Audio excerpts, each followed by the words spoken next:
Hi guys, this is Andrew Nubb, and these are the best games of the week. First up we have LAWLESS, published by Mobage. This is a kinda casual, behind the cover action shooter, where you play a criminal and you shoot police and other random gangsters. There's a lot of stages and it's kinda casual. Your character is automatically behind the cover, and you tap enemies to shoot, and you can also hold on to keep shooting.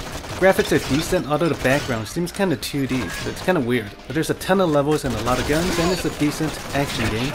Next up we have The Gate, also published by Mobage. In this game you control 4 different characters, and there's a lot of new characters to unlock. So you control your characters by dragging them around, and you kill waves of enemies in a lot of different stages. Every time you complete a level, you unlock new creatures that you can add to your party, and you can upgrade a level of your characters. It's kinda like a card game with combat that you do have control over. Next is Bulu Monster, published by Sigma Game Limited. This is a cool pet battle game that looks an awful lot like Pokemon. There's a big map where you move around, and there's quests and NPCs to talk to. You can battle monsters, which really looks the same as Pokemon. And when your monsters level up, they can also gain new abilities, and you can also capture monsters with your classic Pokeball. This is probably the best Pokemon clone on Android at the moment. Next we have Ridge Racer Slipstream, published by NAMCO Bandai Games. This is a cool 3D arcade-like racing game with pretty good graphics. Unfortunately there was quite a bit of lag on my tablet, but this game is still fun. There's lots of different ways to control your car, such as with tilting or with buttons, and there's a lot of drifting in this game. You can upgrade your car, get new cars, and the racing's not bad. Next up is Colossus Escape, published by Logicweb. This is a side-scrolling endless runner that's fairly visually appealing, although a little chaotic with this giant monster in the background. You tap the left side of the screen to jump and the right side to attack. It's pretty simple, but kinda has more action than most endless runners, and it can be kinda challenging. Next up we have Fright, published by APPSolute games. This game is kinda like Super Smash Bros.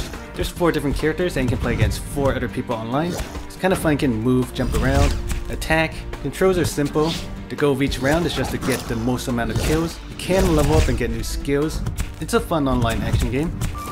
Demacia! Next we have Arena of Heroes, published by Sneaky Games. This game is like a turn-based MOBA game, so it's like League of Legends or Dota, except it's turn-based. The graphics are good, and it is a high-quality game, but because it's turn-based, the gameplay is really slow-paced, so it can get kind of boring if you don't like waiting to take turns and stuff. The goal is to destroy the enemy's power core on the other side. Unfortunately, the game is greatly flawed. Every time you kill a minion or an enemy champion, power core takes damage, so most of the time the game will be over before like even one tower is destroyed. So this game can still use some work. Next up we have Clash of the Damned, published by Creative Mobile.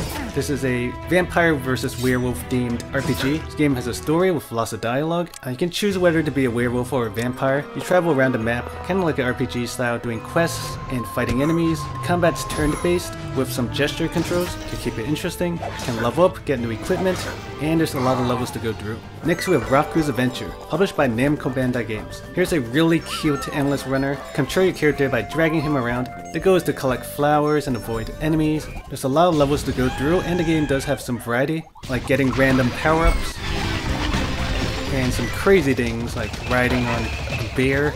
And you can also get pets like this thing that shoots stuff. It's a little more interesting than your typical endless runner. Next up we have Sword and Blade Action RPG Fight, published by Coffee Games. Here's an interesting RPG. You go through stages which involve going through a couple waves of enemies. The combat's touch-based, you swipe to attack, and you hold on with 2 fingers to block. It's actually kind of fun with the intuitive touch controls. Here's an interesting collection of enemies that include boss battles. You can get companions and equipment for your character. It doesn't have a story, but it's an interesting casual action RPG. Next we have Tales of Valhalla, published by Mobifun Games. This is a card-based casual RPG where you go through many stages, and the combat's automated, but there's some cool effects as the cards attack each other. There's a lot of cards to collect and add to your party. You can level them up and evolve them, and it's an interesting game. Last up we have TA Little Red Riding Hood, published by Panda. So in this game, apparently you play a Little Red Riding Hood, you go around on these spheres, you tap to jump onto the next circle, and you can also double jump. You have to free these bunnies and collect apples. Similar to Pyro Jump, there's lots of levels and a lot of variety, not too bad. And also, Call of the Mini Dino Hunter recently came out, published by Triniti Interactive. Looks kinda cool, but they're having some server problems right now, so I can't record the game, but feel free to check it out, and I'll see you guys next time.